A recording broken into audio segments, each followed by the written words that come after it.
നമ്മളൊക്കെ ആരാ? വിജയികളാ. 30 ദിവസം നോമ്പ് പിടിച്ചില്ലേ?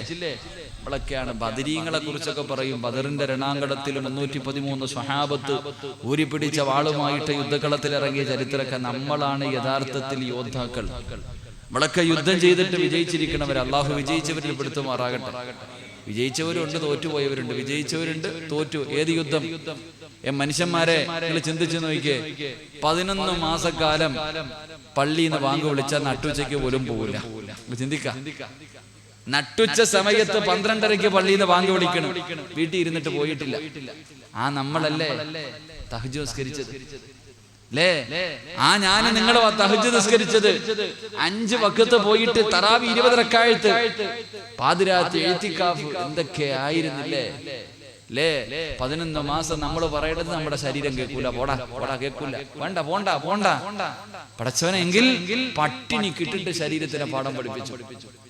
13-13.5 മണിക്കൂർ പട്ടിണി കിടന്നിട്ട് വേണമെങ്കിൽ പഠിക്കടാന്ന് പറഞ്ഞിട്ട് സ്വന്തം ശരീരത്തിനെ പാഠം പഠിപ്പിച്ചു. പടച്ചോനെ, ശൈത്താൻ നമ്മുടെ ജീവിതം കണ്ടിട്ട് കരയ. എന്താ ഇങ്ങനെ ആയിപ്പോയല്ലോ. നമ്മുടെ ജീവിതം കണ്ടിട്ട് ശൈത്താൻ പോലും കരഞ്ഞുപോയി. നമ്മളാണ് സ്വന്തം ആത്മാവിനോട്, സ്വന്തം നഫ്സിനോട് യുദ്ധം ജയിച്ച് പോരാടി വിജയിച്ച യോദ്ധാക്കളിൽ അല്ലാഹു എന്നെയും നിങ്ങളെ ഉൾപ്പെടുത്തി അനുഗ്രഹിക്കുമാറാകട്ടെ. ചിലര് കൊണ്ട് കളഞ്ഞു. ഇപ്പൊ പള്ളിയിലെങ്ങും ആരും ഇല്ല നിസ്കരിക്കാൻ. എന്താ പള്ളിയിൽ പോയിട്ടുണ്ടോ നോക്കാൻ? പ്രശ്നം ഇല്ലെന്ന ആൾക്കാരൊന്നും ഇല്ല. പെരുന്നാള് കഴിഞ്ഞതോടുകൂടി കഴിഞ്ഞ 27-ാം രാവ് കഴിഞ്ഞപ്പോഴേ ഒരു വിഭാഗത്തിന് ലൈലത്തുൽ ഖദറും വാങ്ങിച്ചിട്ട് കഴിഞ്ഞു. 27-ാം രാവിന്റെ അന്ന് തന്നെ ലൈലത്തുൽ ഖദറും വാങ്ങിയിട്ട് ഒരു വിഭാഗം പോയി. പിന്നെ ഇങ്ങനെയൊക്കെ മുട്ടിയൊക്കെ വന്നു കഴിഞ്ഞു. ഇപ്പൊ പള്ളിയിലെങ്ങും ആരും ഇല്ല. സുബൈക്കൊക്കെ എന്തായിരുന്നു. ഇപ്പൊ ഉസ്താദ് മോദിന് 2 ഉപ്പാപ്പമാര് അപ്പുറപ്പുറം നിസ്കരിക്കാം. മഗ്രിബിനൊക്കെ തിരക്കൊക്കെ മാറി. ഇനി അടുത്ത റമളാൻ എത്തണം. നമ്മളൊക്കെ അധികം പേരും അള്ളാനൊന്നും അല്ല പിടി. റമളാൻ മാസത്തിലെ മുസ്ലിമീങ്ങൾ ഇബാദത്തുകൾ കൊണ്ട് അലങ്കരിക്കുക. കുറച്ച് കഴിയുമ്പോൾ കളയുക. അള്ളാഹു നമുക്ക് ഈമാൻ നിലനിർത്തി തരുമാറാകട്ടെ. എന്റെ പ്രിയമുള്ളവരെ, ഞാൻ ഒരു 5 ഗുണം പറയാം. 5 ഗുണങ്ങൾ പറയാം. ഈ 5 ഗുണം നിങ്ങളിൽ ആർക്കെങ്കിലും ഉണ്ടെങ്കിൽ നീ സന്തോഷിച്ചു. നീയാ സന്തോഷിക്കേണ്ടത്. ഈ പറയുന്ന 5 സ്വഭാവം നിനക്കുണ്ടെങ്കിൽ മോനെ നെളിഞ്ഞിരുന്നിട്ട് പറ, നിന്റെ ഹൃദയത്തിനകത്താ അള്ളാഹുവിന്റെ സിംഹാസനം ഇരിക്കുന്നതെന്ന് നബിയുനാ റസൂലുള്ളാഹി. 2 ദിവസമുണ്ട്. നാളെ ആയിരുന്നു എൻ്റെ വയല്. പക്ഷെ ഒരേ ദിവസം 2 ഡേറ്റ് കൊടുത്താനുള്ള അവസ്ഥ അറിയാൻ. എനിക്ക് നാളെ ഇവിടെയും വയലുണ്ട്, വർക്കലയിലും വയലുണ്ട്. 2 ദിവസം ഒരേ സ്ഥലത്ത്. മലക്കല്ലല്ലോ പറന്ന് വയല് പറയാൻ. ഇനി പോയില്ല എങ്കിൽ ക്യാൻസൽ ചെയ്ത് തരാൻ 2 ടീമും സമ്മതമല്ല. ഇനി പോയില്ല എങ്കിൽ ഫേസ്ബുക്കിൽ നോക്കിയാൽ മതി. പിന്നെ ഞാൻ 3ാമത് പെണ്ണ് കെട്ടിയെന്ന് കാണാം. മരിച്ചുപോയെന്ന് എന്തൊക്കെ കേൾക്കാം. അപ്പൊ അതുകൊണ്ട് സംഘാടകരോട് ഞാൻ പറഞ്ഞപ്പോ അവര് പറഞ്ഞു, ഉസ്താദ് ലാസ്റ്റ് ദിവസം വരുന്ന ഉസ്താദ് ഞങ്ങൾ സംസാരിച്ചു. ഉസ്താദ് നാളെ വരും. ഉസ്താദ് ലാസ്റ്റ് അത്ര ഒരു കരുണയെങ്കിലും കാണിച്ചു. അപ്പൊ ഇൻഷാ അല്ലാഹ് 2 ദിവസമുണ്ട്. ആദ്യമുണ്ട്, അവസാനമുണ്ട്. നമ്മുടെ ആദ്യം അവസാനം അള്ളാഹു നന്നാക്കി തരുമാറാകട്ടെ. അപ്പൊ ഇൻഷാ അല്ലാഹ് ഇതിന്റെ ബാലൻസ് ഇൻഷാ അല്ലാഹ് ലാസ്റ്റ് ദിവസം ഇൻഷാ അല്ലാഹ് നമുക്ക് പറയണം. അള്ളാഹു ഭാഗ്യം നൽകി അനുഗ്രഹിക്കുമാറാകട്ടെ. വഅദ് തുടങ്ങുകയാ. വഅദ് പറയുമ്പോ നിങ്ങൾ വിചാരിക്കും നിങ്ങൾക്ക് വേണ്ടിയാ ഞാൻ പറയണേന്ന്. ആരും തെറ്റിദ്ധരിച്ചേക്കരുത്. ഒരു മനുഷ്യനും തെറ്റിദ്ധരിക്കുക. നിങ്ങൾക്ക് വേണ്ടിയല്ല ഞാൻ വഅദ് പറയുന്നത്. ഞാൻ എന്തുവേണ്ട നമ്മളെ നന്നാക്കാൻ വന്നിട്ട് പോകുന്ന മനുഷ്യൻ എന്തായെന്ന് നിങ്ങൾക്ക് ചിലപ്പോൾ ചിന്തിക്കാം. നമുക്ക് ആരും തെറ്റിദ്ധരിക്കണ്ട. നിങ്ങളെ നന്നാക്കാനല്ല വഅദ് പറയുന്നത്, എനിക്ക് നന്നാകാനാണ് ഞാൻ വഅദ് പറയുന്നത്. അള്ളാഹു നന്നാക്കി തരുമാറാകട്ടെ. എന്നെ മനുഷ്യന്മാരെ ഒന്ന് പറ ആമീൻ. എനിക്ക് രക്ഷപ്പെടണ്ടേ? നിങ്ങൾ വിചാരിക്കണം നിങ്ങളെ നന്നാക്കാനാ വഅദ് പറയണ. ചുമ്മാതാ. പല പ്രാവശ്യം പറയുമ്പോൾ ഈ പറയണത് എനിക്കൊന്ന് ചെയ്യണമെന്ന് തോന്നുമല്ലോ. പല പ്രാവശ്യം നിസ്കരിക്കടാ എന്ന് പറയുമ്പോൾ എടാ നിനക്കൊന്ന് നിസ്കരിക്കണ്ടേ എന്ന് സ്വന്തം മനസ്സാക്ഷി ചോദിക്കുമല്ലോ. അതിനാ മൈക്കിന്റെ മുന്നിൽ വന്നിരിക്കുന്നത്. അപ്പൊ ഇൻഷാ അല്ലാഹ് അള്ളാഹു നന്നാക്കുമാറാകട്ടെ. ഒരു മനുഷ്യൻ വസ്ത്രം കഴുകുമ്പോൾ ആദ്യം വെളുക്കുന്നത് കഴുകുന്നവന്റെ കൈയാണോ അതോ വസ്ത്രമാണോ? കഴുകിയിട്ടില്ല? നിങ്ങളാരും തുണി കഴുകിയിട്ടില്ല? കയ്യല്ലേ? അപ്പൊ വഅദ് പറയുന്നവന്റെ വെളുക്കേണ്ടത് എൻ്റെ ഹൃദയവാ. അള്ളാഹു വെളുപ്പിച്ച് തരുമാറാകട്ടെ. എൻ്റെ പ്രിയമുള്ള സഹോദരങ്ങളെ, എൻ്റെ പ്രിയപ്പെട്ട ചെറുപ്പക്കാർ, ഈ കാലഘട്ടം നമ്മളൊക്കെ ജീവിക്കുന്ന കാലഘട്ടം വല്ലാത്ത കാലഘട്ടം. നമ്മൾ ജീവിക്കുന്ന ഈ കാലഘട്ടം അള്ളാഹുവിനെ കുറിച്ചുള്ള ചിന്ത, ഇസ്ലാമിനെ കുറിച്ചുള്ള ബോധം നഷ്ടപ്പെട്ടിരിക്കുന്ന ഒരു കാലഘട്ടമാണ്. ഇന്നത്തെ വളർന്നു വരുന്ന യുവതലമുറ ഇസ്ലാമിനെ കുറിച്ച് പഠിക്കണ്ട, എന്തോ വലുത് വരാൻ പോകുന്ന മക്കളെ എൻ്റെ പ്രിയപ്പെട്ട ചെറുപ്പക്കാരോടൊക്കെ പറയുന്ന എന്തോ ഒരു അദാബ് വരാൻ പോകുന്നു, പെട്ടെന്ന് നന്നായിക്കോ, എന്തോ ഒരു വലിയ അദാബ് വരുന്നുണ്ട്. ആ അദാബ് വരുന്നതിൻ്റെ അടയാളങ്ങളാണ് നമ്മുടെ കണ്ണുമുന്നിലൂടെ കണ്ടുകൊണ്ടിരിക്കണേ. ഈ കാലഘട്ടത്തിലൊക്കെ നടക്കുന്ന അധാർമികതകളൊക്കെ കാണുമ്പോൾ അല്ലാഹുവേ പടച്ചവനെ, നമ്മൾ ജീവിക്കുന്ന പണ്ടൊക്കെ വലിയ പെരുന്നാളിന് പള്ളിക്കകത്ത് ഒരുമിച്ച് കൂടുമ്പോൾ ഉസ്താദ് ദുആ ചെയ്യും, പടച്ചവനെ അഫ്ഗാനിലെ ചെറുപ്പക്കാരെ നീ കാക്കണേ അല്ലാ, ഫലസ്തീനിലെ മക്കളെ നീ കാക്കണേ അല്ലാ. ദുആ ചെയ്തിരുന്നൊരു കാലുണ്ട്. പടച്ചവനെ അഫ്ഗാനിലും അങ്ങനെ ഓരോ രാജ്യങ്ങൾ പറയുമായിരുന്നു. ഇപ്പൊ പറഞ്ഞു ഇപ്പൊ നമ്മുടെ രാജ്യത്തെ മുസ്ലിങ്ങളെ കാക്കണേ അല്ലാ എന്ന് ദുആ ചെയ്യേണ്ട ഒരു അവസ്ഥ എത്തിയിരിക്കുക നമ്മളൊക്കെ. പണ്ടൊക്കെ ഓരോ പെരുന്നാളിന് ഉസ്താദ്മാർ ഇങ്ങനെ ദുആ ചെയ്യുമ്പോൾ ഇയാൾ എന്താ അഫ്ഗാനിസ്ഥാൻ പറയണത്, ഫലസ്തീൻ പറയുന്നത് എന്തിനാ, ഇറാഖ് പറയണെന്താ? ഇന്ന് പടച്ചവനെ നമ്മൾ പറയാൻ തുടങ്ങി ഇന്ത്യയിലെ മുസൽമാനെ കാക്കണേ, കേരളത്തിലെ മുസൽമാനെ കാക്കണേ. ആ അവസ്ഥ വരെ എത്തിയിരിക്കുക. അതുകൊണ്ട് മക്കളോട് പറയാ, കണ്ണിന്റെ മുന്നിൽ കണ്ടിട്ടും പഠിക്കാത്തത് ഒരു യഥാർത്ഥ മനുഷ്യന്റെ അടയാളമല്ല, ഒരു വിശ്വാസികളുടെ അടയാളമല്ല. കണ്ണിന്റെ മുന്നിൽ പലതും നടക്കുന്നു. ഒന്ന് കണ്ണ് തുറന്നാ മതി. എന്റെ പ്രിയപ്പെട്ട ചെറുപ്പക്കാരതൊക്കെ അങ്ങല്ലേ ഉസ്താദെ, നാളെ നിന്റെ വീട്ടിലും വരുവടാനിയ, നാളെ നിന്റെ വീട്ടിലും ഇത് കടന്നു വരാം. അതുകൊണ്ട് കണ്ണ് തുറക്ക്, എന്തോ ഒരു അദാബ് വരാൻ പോകുന്നു. അള്ളാഹുവിന്റെ അദാബ് വരുന്നതിന്റെ അടയാളങ്ങളാ. അതുകൊണ്ടൊന്ന് നന്നാകണേ എന്റെ പ്രിയമുള്ള ചെറുപ്പക്കാരാ. അതുകൊണ്ട് അള്ളാഹുവിന്റെ പ്രവാചകൻ സല്ലല്ലാഹു അലൈഹി വസല്ലമ തങ്ങൾ അവിടുന്ന് പറഞ്ഞു കൊടുക്കുന്നു, സ്വഹാബാ, അള്ളാഹുവിന്റെ അർശിരിക്കുന്നത് യഥാർത്ഥ വിശ്വാസിയുടെ ഹൃദയത്തിനകത്താണ്. അള്ളാഹുവിന്റെ പ്രവാചകനോട് ചോദിച്ചു, അടയാളം എന്തേ നബിയേ, അള്ളാഹുവിന്റെ അർശ് ഹൃദയത്തിനകത്തുള്ള അടിമയുടെ അടയാളം എന്താ? അള്ളാഹുവിന്റെ പ്രവാചകൻ സല്ലല്ലാഹു അലൈഹി വസല്ലമ തങ്ങൾ അവിടുന്ന് പറഞ്ഞു കൊടുത്തത് 5 അടയാളങ്ങളാ. എന്റെ പ്രിയമുള്ള ചെറുപ്പക്കാരാ, ഈ പറയുന്ന 5 അടയാളങ്ങളിൽ ഏതെങ്കിലും ഒരെണ്ണം നിന്റെ ജീവിതത്തിലുണ്ടോ? രക്ഷപ്പെട്ടു പോകും ചെറുപ്പക്കാരാ. റസൂലുള്ളാഹി ഒന്നാമതായി പറയുകയാണ്, അള്ളാഹുവിന്റെ അർശ് ഹൃദയത്തിനകത്ത് ചുമന്നുകൊണ്ട് നടക്കുന്ന ഒരു ചെറുപ്പക്കാരന്റെ ഒന്നാമത്തെ അടയാളം എന്തെന്നറിയുമോ? ഹുസ്നുൽ അന്നി ബില്ലാഹി തആല. അവൻ അല്ലാഹുവിനെ കുറിച്ച് നല്ല ഭാവന വെക്കുന്നവനാ. അവൻ അല്ലാഹുവിനെ കുറിച്ച് നല്ല ഭാവന വെക്കുന്നവനാണ്. അവൻ അറിയാം, ആര് കൈവിട്ടാലും എന്റെ റബ്ബ് എന്നെ കൈവിടൂല. ആരൊക്കെ എന്നെ കൈയിടുന്നാൽ, എത്ര വലിയ പ്രയാസം വന്നാൽ, എത്ര വലിയ രോഗങ്ങൾ വന്നാൽ, എത്ര വലിയ ദുഃഖങ്ങളും ദുരിതങ്ങളും വന്നാൽ, എന്റെ പടച്ച റബ്ബ് എന്നെ കൈയൊഴിയൂല. അല്ലാഹുവിനെ കുറിച്ച് നല്ല പ്രതീക്ഷ വെക്കുമെന്ന് നബി മുഹമ്മദ് മുസ്തഫ അല്ലാഹുവിന്റെ റസൂല് പറയുകയാണ്, ഹൃദയത്തിനകത്ത് അല്ലാഹുവിന്റെ അർശുള്ള അടിമയുടെ ഒന്നാമത്തെ അടയാളം, അവനറിയാ ആര് കൈവിട്ടാലും എന്നെ റബ്ബെന്നെ കൈവിടൂല. എന്നെ പടച്ചതെന്റെ തമ്പുരാനാണല്ലോ, എന്റെ റബ്ബുണ്ടല്ലോ, എനിക്കെന്റെ റബ്ബുണ്ടല്ലോ. എന്റെ പ്രിയമുള്ള ചെറുപ്പക്കാരാ, ഖുർആൻ പറയുകയാ, അല്ലാഹുവിന്റെ പരിശുദ്ധമായ ഖുർആൻ നമുക്ക് പറഞ്ഞു തരികയാണ്, ഒരു യഥാർത്ഥ അടിമയെ പറഞ്ഞു തരികയാ. മഹാനായ ഖലീലുല്ലാഹി ഇബ്രാഹിം നബി അലൈഹിസ്സലാം, ഇബ്രാഹിം നബിയുടെ ചരിത്രം എടുത്ത് നോക്ക് ചെറുപ്പക്കാരാ. ഏത് പ്രതിസന്ധിയിലും അല്ലാഹുവേ ഇബ്രാഹിം നബി പിടിച്ചു നിൽക്കുമായിരുന്നു. അല്ലാഹുവിന്റെ പ്രവാചകൻ പറയുകയാണ്, നമ്രൂദിന്റെ തീക്കുണ്ടാരത്തിലേക്ക് വലിച്ചെറിയുന്നതിന് വേണ്ടി കയ്യും കാലും കെട്ടിയിട്ട് പടച്ചവനെ കയറ്റി ഉയരമുള്ള സ്ഥലത്ത് നിർത്തിയിരിക്കുകയാണ്. അമ്പും ബില്ലും തയ്യാറാക്കി വെച്ചിരിക്കുകയാ. കാരണം തീയിൽ അടുക്കലേക്ക് പോകാൻ കഴിയുന്നില്ല. ഒരു മനുഷ്യനും തീയിലെടുക്കൽ പോകാൻ കഴിയുന്നില്ല. അമ്പും ബില്ലും തയ്യാറാക്കി എഴുതി വിടുന്നതിന് വേണ്ടി ഇബ്രാഹിം നബിയെ ഉയരമുള്ള സ്ഥലത്ത് കയറ്റി നിർത്തിയിരിക്കുമ്പോ മുഖറബുൽ അംലാക്ക് മലക്ക് ജിബ്രീൽ അലൈഹിസ്സലാം ഇറങ്ങി വരികയാ. അല്ലാഹുവിന്റെ പ്രവാചകൻ പറയുന്നു, ഇബ്രാഹിം നബിയുടെ മുന്നിലേക്ക് ജിബ്രീൽ എന്ന മലക്ക് വന്നിട്ട് പറയുന്നു, നബിയേ ഒന്ന് അനുവാദം തരുവോ, ഒരു വാക്ക് പറഞ്ഞാ മതി നബിയേ. ഈ കാണുന്ന തീക്കുണ്ടാരം അണച്ചു കളഞ്ഞിട്ട് ഞാൻ നിങ്ങളെ രക്ഷിക്കാൻ നബിയേ. ഒന്ന് പറയുവോ, ഒന്ന് അനുവാദം തരുവോ.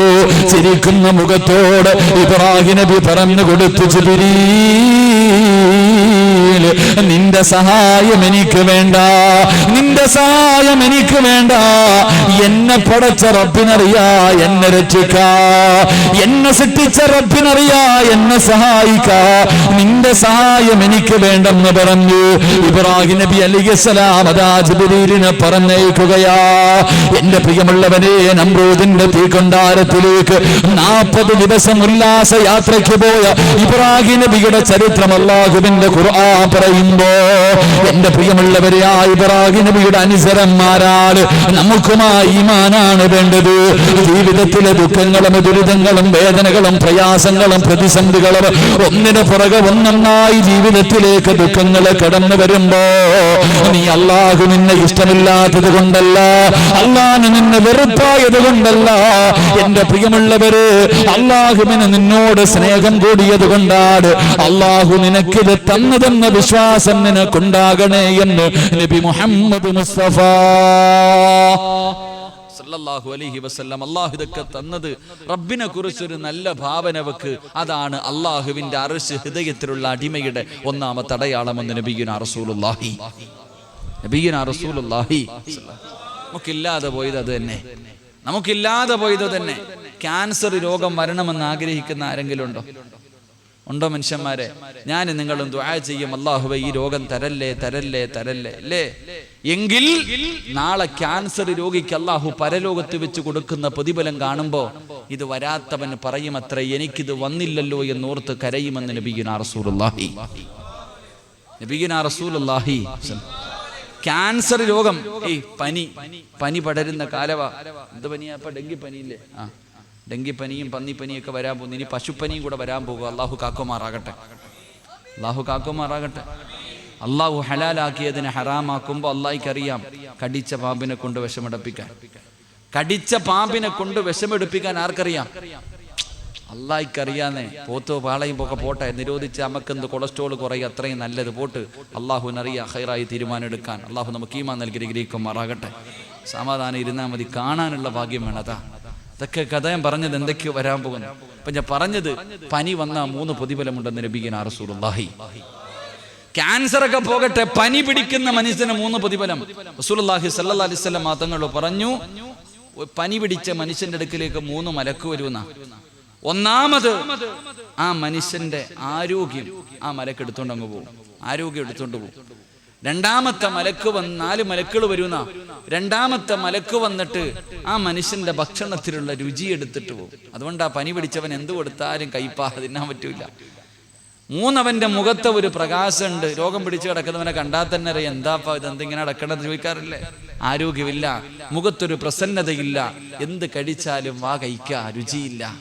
4ാമത്തെ മലക്ക് അവൻ ചെയ്ത പാവങ്ങൾ എടുത്തു. ഇങ്ങനെ 4 മലക്കുകൾ 4 എണ്ണമായിട്ട് പോകും.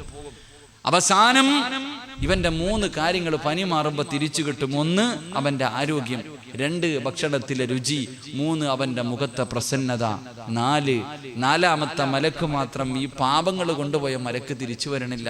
അള്ളാന്റെ മുന്നിൽ കിടക്ക, അള്ളാന്റെ മുന്നിൽ ഇങ്ങനെ കിടക്ക. പടച്ചോൻ പറയും, അവന്റെ ശരീരം ഒരുപാട് വേദനിച്ചല്ലോ, അവൻ ക്ഷമിച്ചല്ലോ, അതിന് പകരം അള്ളാഹു ആ പാപങ്ങൾ പുറത്തു കൊടുക്കുമെന്ന് നബിയുനാ റസൂലുള്ളാഹി. പനി പിടിച്ചാൽ കിട്ടണ പ്രതിഫല പറഞ്ഞത്, ചെയ്ത് കൂട്ടിയത് കുറച്ചങ്ങ് അള്ളാഹു പുറത്തു തരുമെന്ന് നബി മുഹമ്മദ് മുസ്തഫ. എന്റെ പ്രിയമുള്ളവരെ, അതുകൊണ്ട് ജീവിതത്തിൽ പ്രയാസങ്ങളും ദുഃഖങ്ങളൊക്കെ വരുമ്പോ റബ്ബുണ്ട് എന്റെ കൂടെ. എന്നെ പടച്ച അള്ളയല്ലേ ഇരിക്കണം, കോടീശ്വരനല്ലേ. അള്ള കൊള്ളപ്പ എന്തിനാ മനുഷ്യന്മാരെ നെഞ്ചത്തടിക്കണേ? അള്ളാഹു നിന്നെ സഹായിക്കുമെന്നുള്ള ഒരു ഈമാൻ നിനക്കുണ്ടെങ്കിൽ, വിശ്വാസം നിനക്കുണ്ടെങ്കിൽ നീ രക്ഷപ്പെട്ടെന്ന് നബി മുഹമ്മദ് മുസ്തഫ. ഉള്ളിലൊക്കെ ചിലർക്ക് ഇപ്പൊ അതൊന്നും അല്ലല്ലോ. ജീവിതത്തിൽ നല്ല കച്ചവടമൊക്കെ ഉണ്ടായിരുന്നു, പെട്ടെന്ന് കച്ചവടമൊക്കെ കുത്തുവാള എടുത്ത്. നല്ല കച്ചവടം ഉണ്ടായിരുന്ന കടയെ കച്ചവടമൊന്നും ഇല്ല. അല്ലെങ്കിൽ ജീവിതത്തിൽ എന്തെങ്കിലുമൊക്കെ പ്രയാസങ്ങൾ, വീട്ടിൽ പെട്ടെന്ന് മരണസംഖ്യ കൂടുന്നു, വീട്ടിലുള്ളവരൊക്കെ രോഗമായിട്ട് പോകുന്നു, അടിയും ബഹളം. എപ്പ പറയും ആരോ കൂടോത്രം ചെയ്ത് വെച്ചിരിക്കാം, മുട്ടയിലെന്തോ കുഴിച്ചിട്ടിരിക്കുക, പോയി അവിടെ പോയി, ഇതാരോ ചെയ്ത് വെച്ചിരിക്കുക. പിന്നെ അതിന്റെ പ്രതിവിധി എന്ത്? അങ്ങോട്ട് ഓടാൻ നടക്കാം. എന്റെ പ്രിയമുള്ളവരെ, ഞാനും നിങ്ങളും ഉമ്മയുടെ വയറ്റിൽ കിടന്നപ്പോഴേ എഴുതി വെച്ചതാ അല്ല ഇതല്ല. ഞാനും നിങ്ങളും നമ്മുടെ ഉമ്മയുടെ ഗർഭാശയത്തിൽ കിടന്ന് 4 മാസമായപ്പോഴേ അള്ളാഹു എല്ലാം എഴുതി വെച്ചിരിക്കുകയാണ്. അതനുഭവിക്കാതെ രക്ഷപ്പെടാൻ കഴിയില്ലല്ലോ. എവിടെ ഓടിയാലും അനുഭവിക്കേണ്ടത് അനുഭവിക്കണമല്ലോ, വരേണ്ടത് വരുമല്ലോ. അതുകൊണ്ട് ചെറുപ്പക്കാര, അള്ളാനെ കുറിച്ച് നല്ലത് വെക്ക് പൊന്നുമോനെ. നിന്നെ വേദനിപ്പിച്ചിട്ട് അള്ളാനെന്ത് കിട്ടാരാ? നിന്നെ കണ്ണിനീര് കുടിപ്പിച്ചിട്ട് അള്ളാനെന്ത് നേടാരാ? അള്ളാന് നിന്നെ വല്ലാത്ത ഇഷ്ടമാ. റസൂലുള്ളാഹി സ്വല്ലല്ലാഹു അലൈഹി വസല്ലമ തങ്ങൾ പറയുകയാണ്, നിന്റെ കാലിൽ ഒരു മുള്ളു കൊള്ളുന്നത് പോലും അള്ളാന് ഇഷ്ടമല്ല. അള്ളാന് തന്റെ അടിമകളെ നരകത്തിലേക്ക് വലിച്ചെറിയുമ്പോൾ റസൂലുള്ള പറയുകയാണ്, തന്റെ അടിമ ഒരിക്കലും ഒരു സ്നേഹമുള്ള ഒരു അടിമയും ഒരു നന്മ ചെയ്തവനെ പോലും അള്ളാഹു നരകത്തിനകത്തിടൂല. കാരണം റസൂലുള്ള പറയുകയാ, വഴിയിൽ കിടന്ന ഒരു ഇലയെടുത്ത് മാറ്റിയതിന്റെ പേരിൽ അള്ളാഹു ഒരു മനുഷ്യന് സ്വർഗം കൊടുത്തെന്ന് നബി മുഹമ്മദ് മുസ്തഫ. നമ്മുടെ ഉമ്മയെക്കാൾ അല്ലാഹുവിന് നമ്മുടെ സ്നേഹമോ, നമ്മുടെ മക്കളെക്കാൾ, നമ്മുടെ കൂടെ പിറപ്പിനെക്കാൾ അല്ലാഹുവിന് നമ്മളെ വല്ലാത്ത സ്നേഹമാണെന്ന് റസൂലുള്ളാഹി തങ്ങളെ നമുക്ക് പറഞ്ഞു തരുമ്പോ ഏതൊരു പ്രയാസത്തിലും ദുആ ചെയ്യുന്നവരെ, വഇദാ സഅലക ഇബാദി അന്നീ ഫഇന്നീ ഖരീബ് ഉജീബു ദഅവത ദാഇ. അള്ളാഹുവാണ് നിന്റെ അടുക്കൽ നിൽക്കുന്നവന്. എത്രയോ നിന്റെ കണ്ണിന്റെ ഞരമ്പിനെക്കാൾ അള്ളാഹു നിന്നോടടുത്ത് നിൽപ്പുണ്ട്. റബ്ബിനോട് ദുആ ചെയ്യടാ, നിന്റെ പ്രയാസങ്ങളെ മാറ്റിത്തരുമെന്ന് അള്ളാഹുവിന്റെ പരിശുദ്ധമായ ഖുർആൻ പറയുമ്പോ, എന്റെ പ്രിയമുള്ള സഹോദരങ്ങളോട് സഹോദരിമാരോട്, അള്ളാഹു ഒരിക്കലും നിന്നെ കൈവിടൂല. നിനക്ക് ക്യാൻസർ തന്നത്, നിനക്ക് മക്കളെ തരാത്തത്, നിനക്ക് മാരകരോഗം തന്നത്, കിടപ്പിൽ കിടന്ന് മലമൂത്ര വിസർജനം നടത്തേണ്ട അവസ്ഥ തന്നത് അള്ളാഹുവിന് വെറുപ്പുള്ളത് കൊണ്ടാണെന്ന് ഒരിക്കൽ പോലും നീ പറയല്ലേ. അള്ളാഹുവിന് സ്നേഹം കൂടിയത് കൊണ്ടാണ്, പടച്ചവന് നിന്നെ വല്ലാത്ത ഇഷ്ടമായത് കൊണ്ടാ. കാരണം അള്ളാഹുവിന്റെ റസൂൽ പറയുകയാ, ഈ ലോകത്ത് ഏറ്റവും കൂടുതൽ കണ്ണുനീര് കുടിച്ചതാരാ? ഇന്ന അശദ്ദന്നാസി ബലാഗാ അൽ അംബിയാ. ഈ ലോകത്ത് ഏറ്റവും കൂടുതൽ അള്ളാഹു വേദനിപ്പിച്ചതാരയാ? അത് പ്രവാചകന്മാരായിരുന്നു. ആ പ്രവാചകന്മാരിൽ ഏറ്റവും കൂടുതൽ കണ്ണുനീര് കുടിച്ചത് അഷ്റഫുൽ ഖൽഖ് നബി മുഹമ്മദ് മുസ്തഫ. ലോകത്ത് ഏറ്റവും കൂടുതൽ വേദനിച്ചത്, ഏറ്റവും കൂടുതൽ കണ്ണുനീര് കുടിച്ചത്, ഏറ്റവും കൂടുതൽ ദുഃഖം അനുഭവിച്ചത് അത് മഹാനായ നബി മുഹമ്മദ് മുസ്തഫ. അള്ളാഹുവിന് വെറുപ്പുള്ളത് കൊണ്ടാണെന്ന് പറയാൻ കഴിയുമോ? റസൂലുള്ളാഹിനെ വെറുപ്പുള്ളത് കൊണ്ടാണെന്ന് പറയാൻ കഴിയുമോ? ഇല്ല ചെറുപ്പക്കാരാ, സ്നേഹം കൂടിയത് കൊണ്ടാ. പരിശുദ്ധമായ ഖുർആൻ എടുത്തു നോക്കൂ, എല്ലാ പ്രവാചകന്മാരുടെയും പേര് കാണാ. റസൂലുള്ളാഹി അല്ലാഹുവിന്റെ ഖുർആൻ എടുത്തു നോക്ക്, എല്ലാ പ്രവാചകന്മാരെയും അല്ലാഹു പേരെടുത്ത് വിളിച്ചിട്ടുണ്ട്. യാ ആദം, യാ നൂഹ്, യാ ഇബ്രാഹിം. പടച്ചവനെ എല്ലാ പ്രവാചകന്മാരുടെയും പേരാ വിളിച്ചത്. എങ്കിൽ ഖുർആനിൽ ഒരു സ്ഥലത്ത് പോലെ യാ മുഹമ്മദ്, അല്ലാഹുവിന്റെ റസൂലിന്റെ പേരെടുത്ത് അല്ലാഹു വിളിച്ചിട്ടില്ല. മുസമ്മിനായ നബിയേ, മുദ്ദസ്സിറായ നബിയേ, പടച്ചവനെ നബിയേ, റസൂലേ, ബഹുമാനത്തോടു കൂടിയ റസൂലുള്ളാഹിനെ അല്ലാഹു വിളിച്ചിട്ടുള്ളൂ. അതുകൊണ്ട് എന്റെ പ്രിയമുള്ളവരോട് ദുഃഖവും ദുരിതവും വേദനയും പ്രയാസങ്ങളും പ്രശ്നങ്ങളും ഇല്ലാത്ത ആരുമില്ല. അത് റബ്ബിന് സ്നേഹം കൂടിയത് കൊണ്ടാ. എന്തോ നല്ലത് വരാ പോവുകയാ, എന്തോ നല്ലത് വരാ പോവുകയാ. ഈ സദസ്സിലിരിക്കുന്ന എല്ലാവർക്കും എന്തെങ്കിലും ഒരു പ്രയാസമുണ്ട്. പ്രയാസമില്ലാത്തവര് മനുഷ്യനുമില്ല. നിന്റെ പ്രയാസം മാറണോ, നിന്റെ ദുഃഖം മാറണോ, നിന്റെ മുഖത്ത് സന്തോഷമുണ്ടാകണോ? എന്റെ പ്രിയമുള്ളവരെ, ഒരേ ഒരു ഹദീസ് ഓർത്താ മതി. ഇല്ലാ യലമൽ ജസാ മഅ യലമൽ ബലാ. അല്ലാഹുവിന്റെ റസൂല് പറയുകയാ, പ്രയാസങ്ങളും ദുഃഖങ്ങളും ദുരിതമായി കഴിയുന്ന എന്റെ പ്രിയമുള്ളവരോട് ഈ ഒരേ ഒരു ഹദീസ് മതി. ക്യാൻസർ രോഗം പിടിച്ചാൽ ചിരിച്ചുകൊണ്ട് ആരെങ്കിലും അടുത്ത് വന്നിട്ട് ചോദിക്കും എങ്ങനെയുണ്ടെന്ന് ചോദിച്ചാ അവിടെന്ന് പറയുന്നത് എന്നെക്കാലം വയ്യാത്ത എത്രയോ പേരുണ്ട്. കിടപ്പിൽ കിടന്ന് മലമൂത്ര വിസർജനം നടത്തുന്നവരുണ്ട്. മക്കളെ തിരിച്ചറിയാൻ കഴിയാതെ, അല്ലാഹുവേ കൂടപ്പിറപ്പുകളെ തിരിച്ചറിയാൻ കഴിയാതെ കിടക്കുന്ന എത്രയോ രോഗികളുണ്ട്. കൈമുറിച്ച് മാറ്റിയവരുണ്ടല്ലോ, കാലുമുറിച്ച് മാറ്റിയവരുണ്ടല്ലോ, കണ്ണിന് കാഴ്ചയില്ലാത്തവരുണ്ടല്ലോ, സംസാരിക്കാൻ കഴിയാത്തവരില്ലല്ലോ, ഒരാളുടെ സഹായമില്ലാതെ ബാത്റൂമിൽ പോകാൻ കഴിയാത്തവരുണ്ടല്ലോ.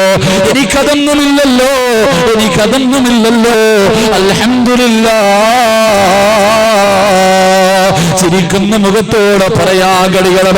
അതുകൊണ്ട് അല്ലാഹുവിന്റെ റസൂല് പറയുകയാ, നിനക്ക് ദുഃഖവും ദുരിതവും തന്നത് നിനക്ക് നല്ലത് വരാൻ പോകുന്നതിന്റെ അടയാളമാണെന്ന് നബി മുഹമ്മദ് മുസ്തഫ സല്ലല്ലാഹു അലൈഹി വസല്ലം. ജീവിതത്തിൽ പ്രയാസങ്ങളും ദുഃഖങ്ങളും ദുരിതങ്ങളും വേദനകളൊക്കെ അനുഭവിക്കുന്നവരുണ്ട്. കച്ചവടം തകർന്നു പോയവരുണ്ട്, കടത്തിൽ പെട്ടുപോയവരുണ്ട്. ദുഃഖം ഇതൊക്കെ എന്തിനാ? നാട്ടുകാരോട് പറഞ്ഞുകൊണ്ട് നടക്കല്ലേ, നിനക്കെന്തോ നല്ലത് വരാൻ പോകുന്നു, അതിന്റെ അടയാളമാണെന്ന് നബി മുഹമ്മദ് മുസ്തഫ. ഒരു കയറ്റം കഴിഞ്ഞാൽ ഒരു ഇറക്കമുണ്ട് മനുഷ്യന്മാരെ, ഇല്ലേ? ബോറടിക്കണ ഇത് പറയുമ്പോൾ ഇത്തിരി ബോറടിക്കും, കുഴപ്പമില്ല. ഇത്തിരി അവസാനം ആകുമ്പോൾ റെഡി ആയിക്കോളും ഇൻഷാ അല്ലാഹ്. ഒരു കയറ്റം കഴിഞ്ഞാൽ ഒരു ഇറക്കമില്ലേ? ഇത് നിങ്ങളുടെ നാട്ടിലില്ലേ? ഉണ്ട്. ഒരു ദുഃഖം കഴിഞ്ഞാൽ ഒരു സന്തോഷമുണ്ടോ? ഒരു ദുഃഖം കഴിഞ്ഞാൽ ഒരു സന്തോഷമുണ്ടോ? ഉണ്ടെന്ന് നബി മുഹമ്മദ് മുസ്തഫ. അപ്പൊ ഇപ്പം കച്ചവടം ഇത്തിരി നഷ്ടത്തില്ല. എത്രയോ നാള് ലാഭമായിരുന്നു അല്ലേ? ഇപ്പൊ ഇത്തിരി നഷ്ടത്തില്ല. ആ നഷ്ടം ഒരു ലാഭം വരാൻ പോകുന്നതിന്റെ അടയാളവാ. നാട്ടുകാരോട് പറഞ്ഞതിന്റെ ആ ലാഭത്തിന്റെ വില കളയല്ലേ എന്ന് നബിയനാ റസൂലുള്ളാഹി. എന്തങ്ങിട്ട് ജീവിതത്തിൽ പ്രയാസം വരുമ്പോ ഉടനെ എന്ത് പറയണം? എല്ലാവരും സന്തോഷം വരുമ്പോ മാത്രമേ അല്ലേ, ദുഃഖങ്ങൾ വരുമ്പോഴല്ല. സന്തോഷം ഉണ്ടായാലും ദുഃഖം ഉണ്ടായാലും അൽഹംദുലില്ലാഹ്. അല്ലാഹു ഭാഗ്യം നൽകി അനുഗ്രഹിക്കുമാറാകട്ടെ. പറഞ്ഞൂടെ ഇൻഷാ അല്ലാഹ്? ഒന്ന് മനസ്സറിഞ്ഞിട്ട് പറഞ്ഞ ഒരു പ്രാവശ്യം അൽഹംദുലില്ലാഹ്. മനസ്സറിഞ്ഞിട്ട് പറയണം. പറ മനുഷ്യന്മാരെ, അൽഹംദുലില്ലാഹ് പറഞ്ഞാൽ കിട്ടുന്ന പ്രതിഫലം. ക്യാൻസർ രോഗ പെട്ടെന്നൊന്ന് തലയിറങ്ങി വീണു. ഒക്കെ എടുത്ത് ഇവിടുന്ന് കൊണ്ടുപോയി, കൊല്ലത്ത് കൊണ്ടുപോയി. ഡോക്ടർ ഒന്ന് ടെസ്റ്റ് ചെയ്തു. 2-3 പ്രാവശ്യം പറഞ്ഞ് നേരെ RCC പോകാൻ തിരുവനന്തപുരം മെഡിക്കൽ കോളേജിൽ കൊണ്ടുപോയി ടെസ്റ്റ് ചെയ്തു. ഡോക്ടർ ഇങ്ങനെ റിസൾട്ടുമായിട്ട് വരിക. അയാൾ ഇടങ്ങിയ ശബ്ദത്തോടെ, വാടിയ മുഖത്തോടെ നിന്റെ അടുക്ക വന്നിട്ട് പറയാ, നീയാ ക്യാൻസറിന്റെ തുടക്കവാ. പറയൂ അൽഹംദുലില്ലാഹ്. അത് പറയണമെങ്കിൽ ഇത്തിരി ഈമാൻ വേണം. അങ്ങനെ പറഞ്ഞാൽ കിട്ടുന്ന പ്രതിഫലം ഒരൊറ്റ അൽഹംദുലില്ലാഹ്. പരീക്ഷയ്ക്ക് റിസൾട്ട് വന്നു, തോറ്റുപോയി, അൽഹംദുലില്ലാഹ്. ഇന്റർവ്യൂവിന് പോയി, ജോലി കിട്ടിയില്ല, അൽഹംദുലില്ലാഹ്. കല്യാണം മുടക്കിയെന്നല്ല, മുടങ്ങി, അൽഹംദുലില്ലാഹ്. നാട്ടുകാർ മുടക്കി എന്ന് പറഞ്ഞിട്ട് ഓനെ ചീത്ത വിളിക്കാനില്ല. അവൻ മുടക്കി, അവനല്ല, അള്ളയാ മുടക്കേ. എടാ നീ അത് അവള് വേണ്ടടാ, നല്ലത് വരാൻ പോകുന്നു, അവള് ഇവിടെ നാളെ ഉള്ളതാ, ഇവളുടെ കൂടെ ജീവിച്ച ജീവിതം നരകവാ. അതുകൊണ്ട് പടച്ചവൻ ഒരുത്തിനെ കൊണ്ട് മുടക്കിച്ചു തന്നെയാ. കുറ്റപ്പെടുത്തണ്ട, പറഞ്ഞു അൽഹംദുലില്ലാഹ്. പറഞ്ഞാൽ കിട്ടുന്ന പ്രതിഫലം ഒരൊറ്റ അൽഹംദുലില്ലാഹയുടെ പ്രതിഫലം ഞാൻ പറയാം. ഒരേ ഒരു അൽഹംദുലില്ലാഹയുടെ പ്രതിഫലം. അല്ലാഹുവിന്റെ പ്രവാചകന്റെ പ്രിയപ്പെട്ട സ്വഹാബി അബൂ തൽഹ റളിയല്ലാഹു തആല അൻഹു ഒരേ ഒരു അൽഹംദുലില്ലാഹയുടെ പ്രതിഫലം പറഞ്ഞു തരാ. മനസ്സു നോവുന്ന സമയത്തൊന്ന് പറഞ്ഞാ മതി. ഒറ്റപ്പെട്ടു പോകുമ്പോ വേദനിക്കാൻ അല്ലാഹുവേ നിന്നെ കൊണ്ട് താങ്ങാൻ കഴിയാത്ത വേദനയുണ്ടാകുമ്പോ ഒരു അൽഹംദുലില്ലാഹ് പറഞ്ഞാ കിട്ടുന്ന പ്രതിഫലം പറഞ്ഞു തരാ. അല്ലാഹുവേ പടച്ചവനെ അബൂ തൽഹ റളിയല്ലാഹു തആല അൻഹു പടച്ചവനെ വിവാഹം കഴിഞ്ഞു, ഒരുപാട് കൊല്ലം കാത്തിരിക്കുകയാണ്. തനിക്കൊരു പൊന്നുമോനെ കിട്ടി. തന്റെ പ്രിയപ്പെട്ട ഭാര്യ ഉമ്മു സുലൈഖ റളിയല്ലാഹു തആല അൻഹ മകനോട് വല്ലാത്ത സ്നേഹമാ. അബൂ തൽഹയ്ക്ക് തന്റെ പൊന്നുമോനോട് വല്ലാത്ത സ്നേഹമാണ്. എവിടെ പോയാലും കൂടെ കൊണ്ട് നടക്കുകയോ. അവസാനം ഒരു ദിവസം അബൂ തൽഹ റളിയല്ലാഹു തആല അൻഹു ഒരു യാത്രയ്ക്ക് വേണ്ടി ഇറങ്ങുകയാണ്.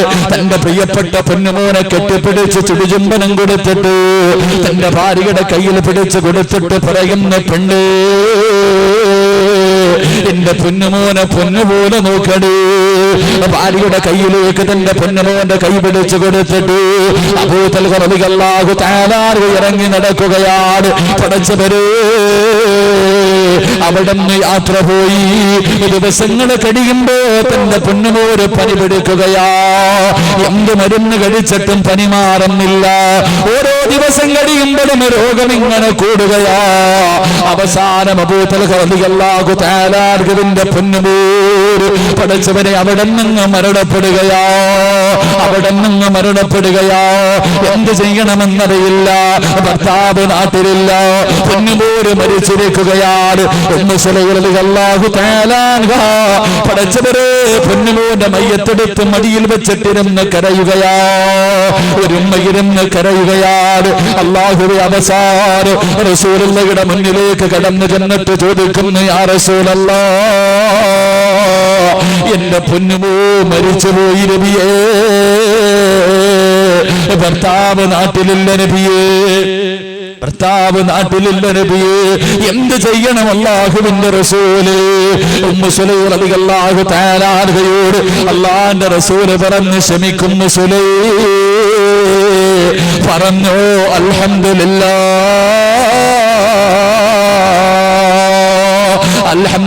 പറവുന്നു സുലൈം. നിന്റെ പൊന്നുമോ നാളെ നിന്നെയും കാത്ത് സ്വർഗത്തിന്റെ കവാടത്തിൽ കാത്തു നിൽക്കുമെന്ന് സുലൈം. ഉമ്മു സുലൈം റളിയല്ലാഹു തആല അൻഹ പടച്ചവരെ റസൂലുള്ളാഹി പറയുന്നു, തന്റെ പൊന്നുമോര് മരിച്ചിരിക്കുകയാണ്. ആ സമയത്ത് ഉമ്മു സുലൈം അവിടെ നിന്നുകൊണ്ട് അൽഹംദുലില്ലാ മനസ്സറിഞ്ഞുകൊണ്ട് സ്വന്തം മകന് മരിച്ചു കിടക്കുമ്പോഴും റബ്ബിനെ ശുക്ർ ചെയ്യുകയാ.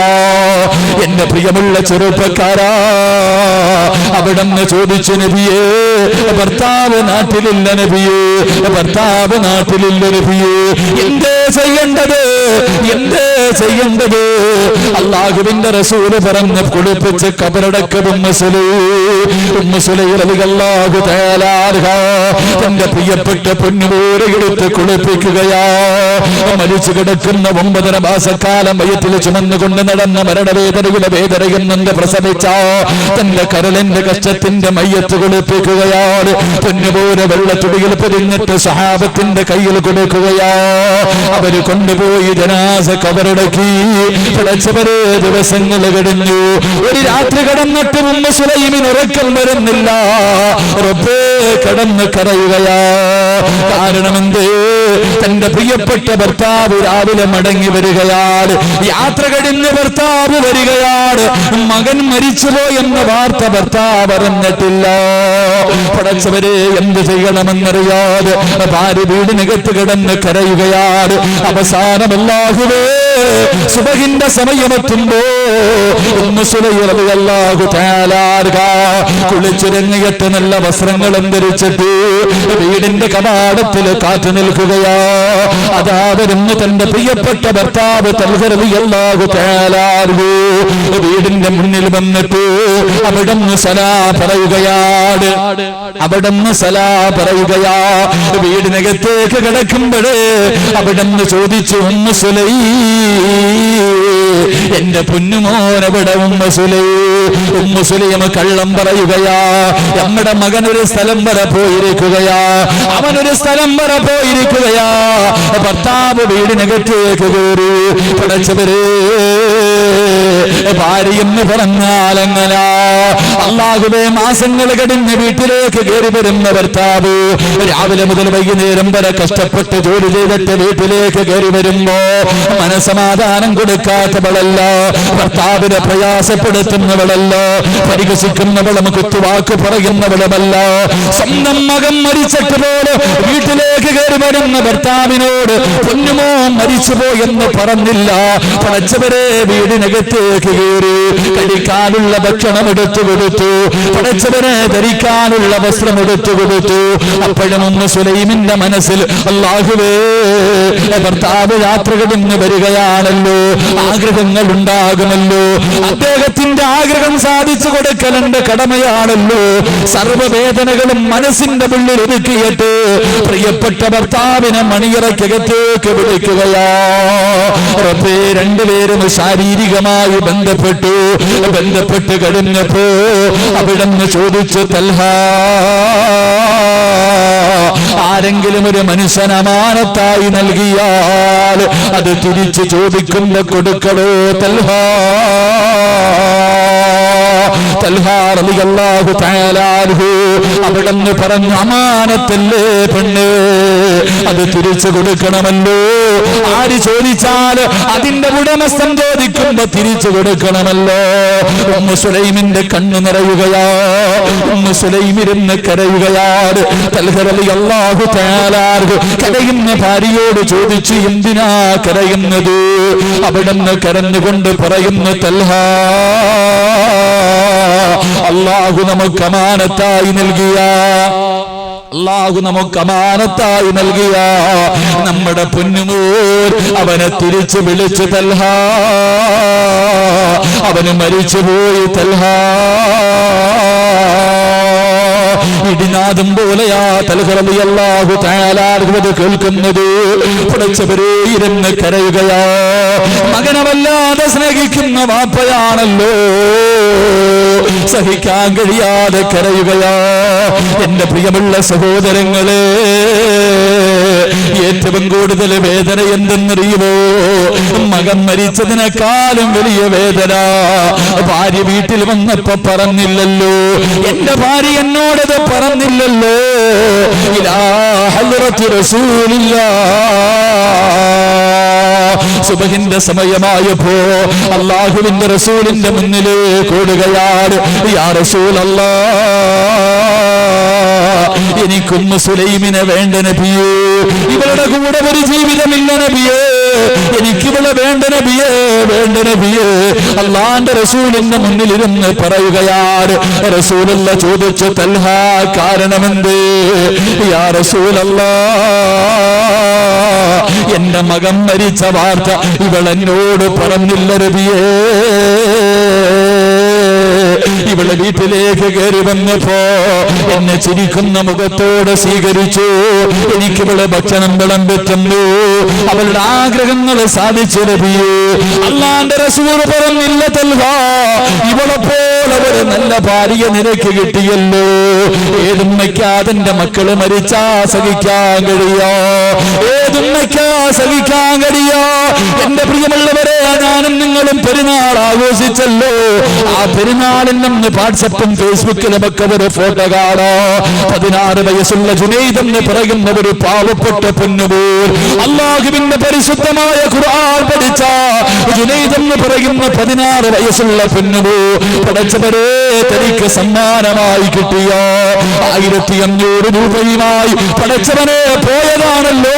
പഠിച്ചവനെ തന്റെ കൂടെ പിറപ്പിനോടൊപ്പം ആദ്യമായിട്ട് പെരുന്നാൾ ആഘോഷിക്കാം, പുതുവസ്ത്രം വാങ്ങാൻ പോയിട്ട് തിരിച്ചു വരുമ്പോ പഠിച്ചവരെ കാത്തിരുന്ന ഉമ്മയുടെ മുന്നിലേക്ക് പുതുവസ്ത്രമായി അല്ലാഹുവിന്റെ ഖുർആൻ മുഴുവനും ഹൃദയത്തിനകത്താക്കിയ ജുനൈദ് എന്ന പൊന്നുപോൽ പഠിച്ചവരെ പുതുവസ്ത്രവുമായി പെരുന്നാൾ ആഘോഷിക്കാൻ വീട്ടിലേക്ക് കടന്നു വരുന്നത് കാത്തിരുന്ന പ്രിയപ്പെട്ട പെറ്റുമ്മയുടെ മുന്നിലേക്ക് പഠിച്ചവരെ വെള്ള തുണിയിൽ പൊതിഞ്ഞിട്ട് കൊണ്ടുവെക്കുമ്പോ എങ്ങനെ മറക്കാൻ കഴിയുന്ന ചെറുപ്പക്കാരാ? ആ ഉമ്മയുടെ കണ്ണുനീര് മറക്കാൻ കഴിയുമോ? ആ ഉമ്മയുടെ കണ്ണുനീര് മറക്കാൻ കഴിയുമോ? ജുനൈദിനെ കുറിച്ച് ഒരു പേടിയുമില്ല. ജുനൈദിന് വേണ്ടി ദുആ ചെയ്യണ്ട, കാരണം അവന് ശഹീദിന്റെ കൂലിയാ. അവൻ അല്ലാഹുവിന്റെ സ്വർഗത്തിലേക്ക് പറന്നു പോകുന്നവരാ. അല്ലാഹുവേ, ആ പൊന്നുപോൽ തന്റെ പ്രിയപ്പെട്ട മാതാപിതാക്കളെയും കാത്ത് സ്വർഗത്തിന്റെ കവാടത്തിൽ കാത്തു നിൽക്കണേ അല്ലാ. ആ ഉമ്മയ്ക്ക് ക്ഷമ കൊടുക്കണേ അല്ലാ. എന്റെ പ്രിയമുള്ളവരോട് പടച്ചവനെ മൃഗങ്ങളുടെ വില പോലും നൽകാതെ മനുഷ്യനെ തല്ലിക്കൊല്ലുന്ന മതഭ്രാന്തന്മാരോട് പറഞ്ഞു കൊടുക്കണം, എടാ ഞങ്ങൾക്കൊന്നും മരിക്കാൻ പേടിയില്ലടാ, ഞങ്ങളാരും മരിക്കാൻ പേടിക്കുന്നവരല്ല, ഞങ്ങൾ മുസ്ലിമീങ്ങളാണ്.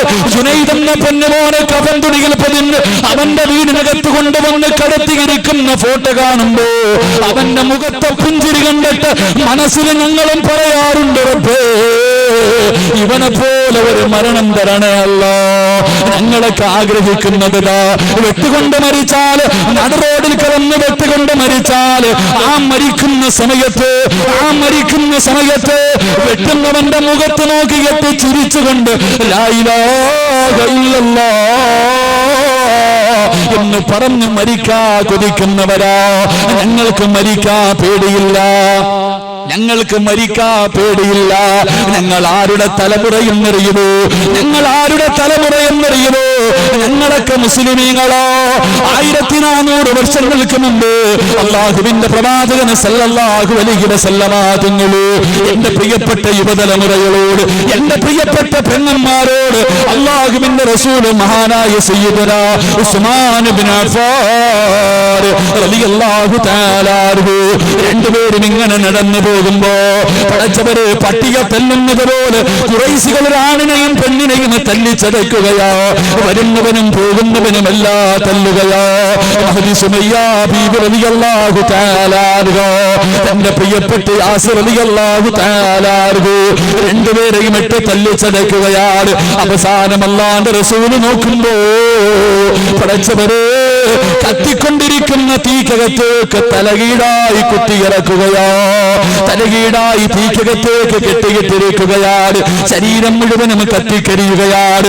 തന്റെ പ്രിയപ്പെട്ട ഭർത്താവ് തീക്കകത്ത് കിടന്ന് കരിയുന്നത് കണ്ടപ്പോ ഓടി വന്നിട്ടുറപ്പ് സുമയ്യ ബീബി റളിയല്ലാഹു തആല അൻഹ തന്റെ ഭർത്താവിനെ വെളിയിലേക്ക് തെള്ളിയിടുകയാ. ശരീരം മുഴുവനും കത്തിക്കരിഞ്ഞു കിടക്കുകയാണ്. മരണത്തോട് മല്ലടിച്ചു കൊണ്ടിരിക്കുമ്പോ അല്ലാഹുവിന്റെ റസൂൽ അടുത്തേക്ക് കടന്നു വരികയാ. ശരീരത്തിലൊന്ന് തൊടാൻ പോലും കഴിയുന്നില്ല. ആ സമയത്ത് അല്ലാഹുവിന്റെ റസൂലിനോട് അവിടുന്ന് യാസിർ ചോദിച്ചു, യാ റസൂലല്ലാഹ്, ജീവിതത്തിന്റെ അവസാനം വരെ ഇങ്ങനെയാണോ നബിയേ? അവിടുന്ന് പറഞ്ഞു, ഇല്ല യാസിറേ, നീയും നിന്റെ കുടുംബവും സ്വർഗത്തിലാ. പറഞ്ഞു തീരേണ്ട താമസമുണ്ടല്ലോ. ശരീരത്തിലെ വസ്ത്രങ്ങൾ മുഴുവനും അഴിച്ചു മാറ്റിയിട്ട് ചുറ്റുകിടക്കുന്ന മലരാരുണ്യത്തിലെ മലർത്തിക്കിടത്തിയിട്ട് ശത്രുക്കളെ തല്ലുമ്പോ സുമയ്യ ബീബി വിളിച്ചു പറയുന്നു, അൽഹംദുലില്ലാഹ്, തോറ്റുകൊടുക്കല്ലേ, ഇവന്മാരുടെ മുന്നിൽ തോറ്റുകൊടുക്കല്ലേ. നമ്മളൊക്കെ മുസ്ലിമീങ്ങളാ. അല്ലാഹുവിന്റെ റസൂൽ സ്വർഗത്തിലാണെന്ന് പറഞ്ഞിരിക്കുകയാ. തകരല്ലേ ഭർത്താവിനോട് പറഞ്ഞു കൊടുക്കുകയാ. അല്ലാഹുവേ, സുമയ്യ ബീവി തന്റെ ഭർത്താവിന് ധൈര്യം കൊടുക്കുമ്പോ അബൂജഹലിന് സഹിച്ചില്ല. ഒരു കമ്പിയെടുത്തിട്ട് സുമയ്യ ബീവിയുടെ നട്ടെല്ലിന്റെ ഭാഗത്തുകൂടെ കുത്തിയിറക്കുകയാ. റബ്ബേ, വയറ്റിന്റെ അടിവയറിലൂടെ കമ്പി തുളച്ചിറങ്ങിയിട്ട് ശരീരത്തിലൂടെ രക്തമിങ്ങനെ ഒലിക്കുകയാണ്. സുമയ്യ ബീവി മരുഭൂമിയിലേക്ക് താഴുകയാ. ആ കിടപ്പിൽ കിടന്നുകൊണ്ട് ഭർത്താവിനോട് പറയുകയാ, നമ്മളൊക്കെ മുസ്ലിമീങ്ങളാ. അല്ലാഹു അഹദ്, പടച്ചവനാണ് വലിയവന്, ഇവന്മാരുടെ മുന്നിൽ തോറ്റുകൊടുക്കല്ലേ. അബൂജഹൽ കാലെടുത്തിട്ട് സുമയ്യ ബീവിയുടെ തലയിൽ ചവിട്ടുകയാണ്. മണ്ണിനകത്തേക്ക് ചവിട്ടി താഴ്ത്തുകയാണ്. അപ്പോഴും അവിടെ കിടന്ന് പറഞ്ഞു, അല്ലാഹുവാണ് വലിയവര്. അബൂജഹലിനെ സഹിച്ചില്ല. സുമയ്യ ബീവിയെ പിടിച്ച് മലർത്തി കിടത്തിയിട്ട് ആ കമ്പി വലിച്ചൂരിയിട്ട് തന്റെ ഗുഹ്യഭാഗത്തേക്ക് കുത്തിയിറക്കുകയാ. അപ്പോഴും സുമയ്യ വിളിച്ചു പറഞ്ഞത്, അല്ലാഹു അഹദ്, തന്റെ ഭർത്താവിനോട് പറഞ്ഞു കൊടുത്ത് തോറ്റുപോകല്ലേ. എന്റെ പ്രിയമുള്ളവരെ, ഇതൊന്നും നമുക്ക് വരുന്നില്ലല്ലോ. അല്ലാഹുവേ, അതുകൊണ്ട് എന്റെ പ്രിയമുള്ളവരോട്, എന്റെ പ്രിയമുള്ള സഹോദരങ്ങളെ, നമ്മളൊക്കെ മുസ്ലിമീങ്ങളാ, മറന്നു പോകല്ലേ. ജുനൈദ് എന്ന ചെറുപ്പക്കാര സ്വർഗത്തിലാ. അവൻ അല്ലാഹുവിന്റെ ഖുർആൻ മുഴുവനും ഹൃദയത്തിനകത്ത് ചുമന്നുകൊണ്ട് നടക്കുന്നവരാ. അവര് പടച്ചവന്റെ സ്വർഗത്തിലേക്ക് പച്ചപ്പറവയെ പോലെ സുഹദാക്കളുടെ കൂടെ ഹംസ റളിയല്ലാഹു തആല അൻഹുവിനെ പോലെ ബദറിലും ഉഹദിലും ഹംദക്കിലും ഖൈബറിലും തബൂക്കിലും പടച്ചവന്റെ ദീനിനു വേണ്ടി പോരാടിയവര് പറന്നു പോകുന്നത് പോലെ നാളെ പടച്ചവന്റെ സ്വർഗത്തില് അവന്റെ അനാഥമാക്കിയിട്ട് പോയാ അവന്റെ ഉമ്മയെയും വാപ്പയെയും കാറ്റട്ടെ. അവൻ നാളെ സ്വർഗത്തിന്റെ കവാടത്തിന്റെ മുന്നിൽ നിൽക്കുമെന്ന് അള്ളാഹുവിന്റെ പ്രവാചകനെ പറഞ്ഞു തരുന്നു. എന്റെ പ്രിയമുള്ളവരെ, മറ്റുള്ളവരുടെ ദുഃഖത്തിൽ നമ്മളും അണിചേരണം. മറ്റുള്ളവരുടെ ദുഃഖത്തിലും നമ്മൾ അണിചേരണം. ആ ഉമ്മയുടെ കണ്ണീരാട് പെരുന്നാളിന്റെ ദിവസം നമുക്ക് ഓർമ്മ വന്നത്. അതുകൊണ്ട് അല്ലാഹുവിന്റെ റസൂല് പറയുകയാ, തൽഹാ, ഏത് പെണ്ണിനാ സഹിക്കാൻ കഴിയോ? സ്വന്തം മക്കളെ മരിച്ചാൽ ഏതുമ്മയ്ക്കാ സഹിക്കാൻ കഴിയോ? അതുകൊണ്ട് അബൂ തൽഹാ, ഇല്ലാ യലമൽ ജസാ മാ യലമൽ ഫലാ. ഒരു ദുഃഖത്തിന്റെ പിറകെ ഒരു സന്തോഷമുണ്ട്.